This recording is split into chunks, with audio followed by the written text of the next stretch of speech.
Oh, look at this guy, Sleep is finally making a purple video after like, oh, fucking hell, 5 months? Okay, all jokes aside, I legitimately considered ditching this series since no one was glazing guns have no place in the meta. And then out of nowhere, Kif makes this video explaining that the AGR is a meta flex weapon on par with weapons such as the XM4. Because of that, I've decided that I shall be playing devil's advocate against the AGR just like what I did with the Peacekeeper, especially since quite a few of you guys have been requesting it. Now, the AGR itself is a bit of an odd case. When the free Mythic was first released, this gun was pretty much everywhere for the earlier part of the season. Everyone spent their 200 challenged coins for the one-day trial, or flat out bought the Mythic, which is honestly a financially questionable decision. I mean, fair enough, your money, your choice, but I'm still going to judge you for it. And then right after that, everyone kind of forgot about the weapon, but why is that?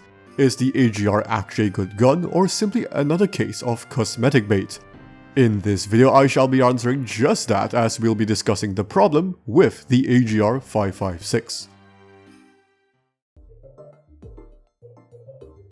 But before we talk about the stats of the weapon, it is important to first mention the buff it received in Season 1 this year, just before the Mythic released. With this patch, the AGR's overall damage profile was significantly improved. This allows it to 4-tap in the second damage phase and 5-tap in the third damage phase, greatly extending its effective range.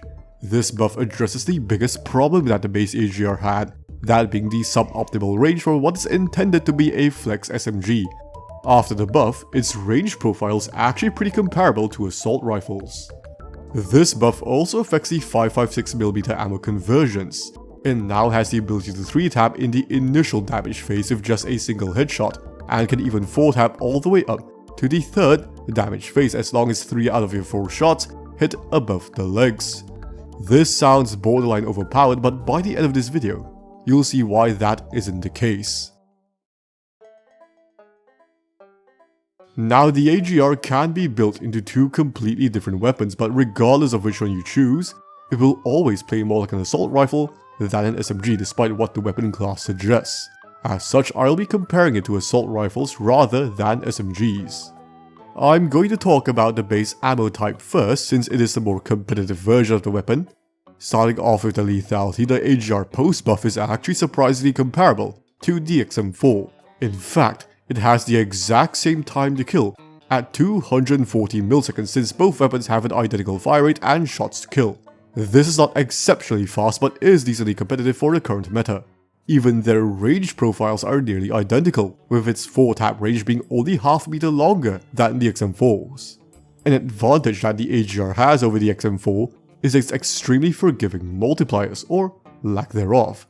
In the second damage phase, the XM4 requires 2 shots above the legs to 4-tap, while the AGR can 4-tap even with all leg shots.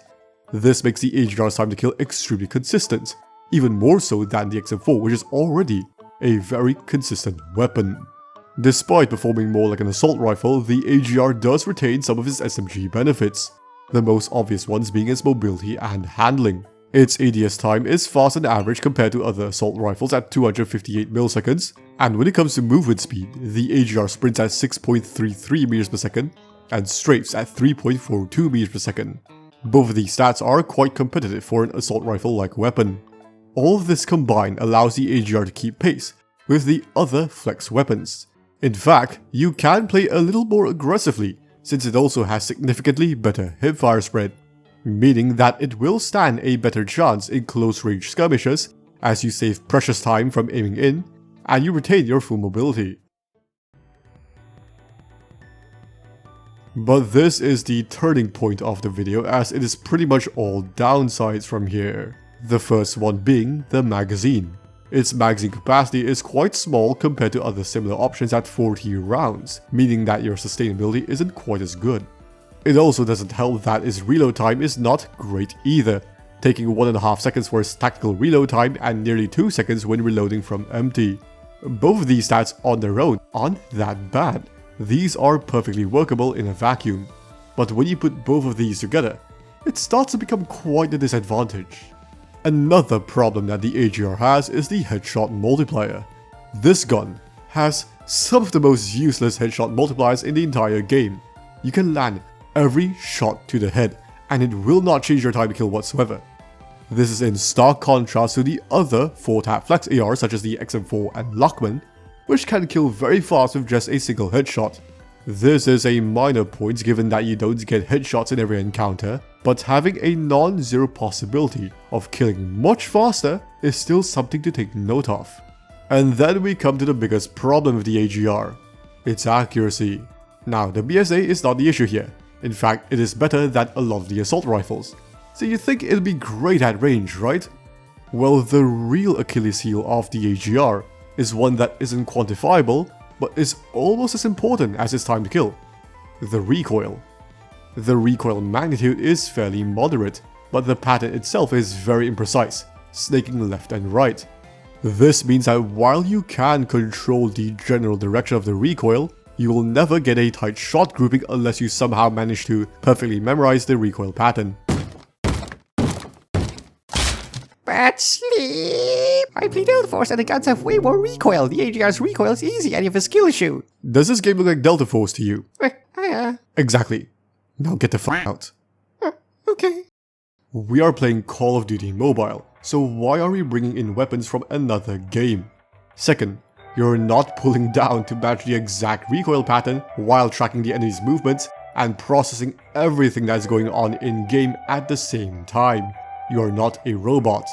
To make matters worse, the AGR shakes like a magnitude 9 earthquake, especially if you don't have any of the good blueprints, and I know most of you don't have the Mythic yet. This means that it is quite easy to lose track of your target from all of the visual noise.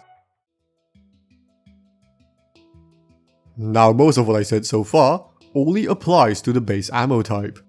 By swapping the extended Mag A for the 60 round 5.56mm reload, the AGR turns into a completely different weapon, going from a flex AR to something that leans closer to a passive weapon. And on paper, this gun looks very impressive. Its 4-tap range nearly doubles, being guaranteed up to 34 meters and potentially extending all the way out to 51 meters if 3 out of your 4 shots hit above the legs. So you'll basically never need more than 4 shots to kill. And unlike the base weapon, headshots are actually useful, as landing just a single headshot in the initial damage phase will secure a 3-tap for a very fast time to kill of 173 milliseconds. For a weapon that has this much range, its mobility and handling aren't bad either. Its ADS time is in line with the flex weapons at 270 milliseconds, and just like with the 40 round, its mobility is quite competitive. In fact, it is slightly better since the 60 round doesn't penalize mobility, even though that makes no sense whatsoever considering it adds 20 more rounds, and I'm pretty sure 5.56 is heavier than 9mm. There is also the obvious of having a 60 round mag, which is larger than average. The only meta flex AR that can rival this is the Lockman 5.56. This allows you to stay in the fight for a bit longer compared to most assault rifles before needing to reload. The reload time is pretty slow, yes, but the large mag size does make it a lot more manageable. Now, all of this sounds really good, so why did I say that the base ammo type is better? Well, it all comes down to a pretty simple reason. This mag penalizes the weapon's fire rate. This in turn results in a slower body shot time to kill of around 260 milliseconds. In the context of the current meta, this is a little too slow, and means that you will get outgunned pretty often by a lot of the faster killing weapons, which by the way just so happens to be every meta weapon. Bad sleep! This can kill way faster with one headshot. Did you criticize the base weapon for being unable to do that? Why the f are you here again? While it is true that it can partially mitigate this with a single headshot, there is a clear difference between rewarding headshots and being completely reliant on them. One is a bonus, the other is a demand. But surely that insane 4-tap range more than makes up for it, right? Well, not really. First of all, most of your gunfights rarely exceed 35 meters due to the way most game modes and maps are designed. So unless you're playing like a bitch, aka sitting all the way in the back of the map and forcing your team to handle a 4v5, this benefit is not often realized. And besides, there are much better weapons for that.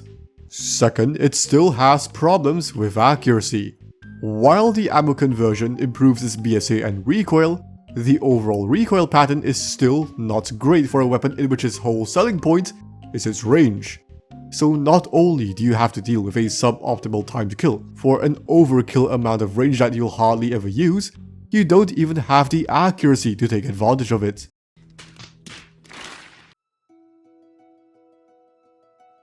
So after all of that, what is the problem with the AGR 556? Well, as previously mentioned, it is the suboptimal recoil.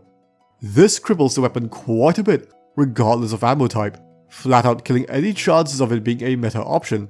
Because what is the point in having the range of an assault rifle when you're not accurate enough to take those ranges anyway? Bad sleep! It is an SMG! Of course it only works for close range, you dumb bitch. Counter-terrorists win. Anyway, let's start with the base ammo type. It has the range and lethality comparable to the XM4, which is an assault rifle. The AGR's handling is more like an assault rifle than an SMG. It even has medium penetration just like an assault rifle. It is, functionally speaking, an assault rifle. And as such, it should be held to the same standards as other assault rifles. There are some who will call it an XM4 side grade, but outside of time to kill, it shares nothing in common. It doesn't have the high headshot damage of the XM4, it doesn't have the low hit flinch of the XM4, and most importantly, it is nowhere as accurate as the XM4. The AGR basically looked up my XM4 review to learn how to be a good gun, but fell asleep halfway through the time to kill section because I didn't have Subway Surfers playing in the bottom of the video. The only real advantage is that its mobility and handling are a bit faster than average, but they're not fast enough for playing aggressively, especially when its time to kill is not as fast as other alternatives, which also don't come with any of the other drawbacks. So that means that this gun is in this weird neither here nor there situation, where it doesn't really have a purpose. You can't play at range because of the recoil, you can't play up close either because the time to kill is not fast enough, so the confused nature of the AGR is what makes it off meta at best. With the 556 ammo conversion, this problem becomes even worse. This attachment tricks you into thinking that it'll be great at range. Yes, I'll be able to kill insanely fast at long range just because it's insane. Yes, yes, yes! That's until you actually use it in game only to miss half your mag and get violated by an SO14. Not only that, it makes your time to kill even slower, so now you can't even use it as a flex weapon either. If you want an assault rifle with a ton of range that is actually good, the Lockman already does that, which by the way got buffed this season. If you want to learn more about that weapon, you can check out my previous video. No matter how you analyze the AGR, it is simply a downgrade to an existing weapon. It is either an XM4 with bad recoil, mag size, reload time and headshot damage, or a less accurate, slower killing Lockman. It is not a terrible weapon by any means, in fact it is actually kinda okay with all the buffs it got. But that's the thing, it is just okay. There isn't exactly a strong incentive to use it in the current meta. So no kiff. The AGR is not actually perfect. Personally, I wouldn't mind if this weapon got a recoil buff of some kind in the future. If it's meant to play like an assault rifle, then it should be as accurate as one. If they do this, the AGR could actually be a pretty interesting option, being a more mobile alternative to other flex weapons. When it comes to building the AGR 556, we will be focusing on trying to mitigate its recoil as much as possible. Start with the monolithic suppressor for range and concealment, MIP extended light barrel to reduce the horizontal recoil and improve the range even further, RTC steady stock for hit flinch and even less horizontal recoil, rubberized grip tape for the vertical recoil reduction, don't worry your BSA will still be really good with this, and finally, your choice of either the extended mag A or the 60 round 556mm reload. Alternatively, you can drop the grip tape for the RTC laser 1mW for better hipfire spread. This is what I prefer to use since I won't be using this gun at range all that much for obvious reasons. If you don't like the slow reload speed, you can use sleight of hand instead, and if you want better visibility and don't have the free Mythic, you can use an optic of preference. And that covers everything there is to know about the AGR 556. Even though the Mythic does feel pretty damn nice, I am still not a fan of this weapon. It is not bad, but 80% of the time of me using this I was going, I could be using another gun and get better results. But that's just my experience from using the weapon, so how do you feel about the AGR 556? Do you agree that the AGR isn't an amazing option after watching this video, or do you still think that it is a meta weapon? Be sure to let me know in the comments. And if you found the video helpful, please make sure to leave a like and subscribe. But until then, I'll be seeing you in the next one. Bye bye.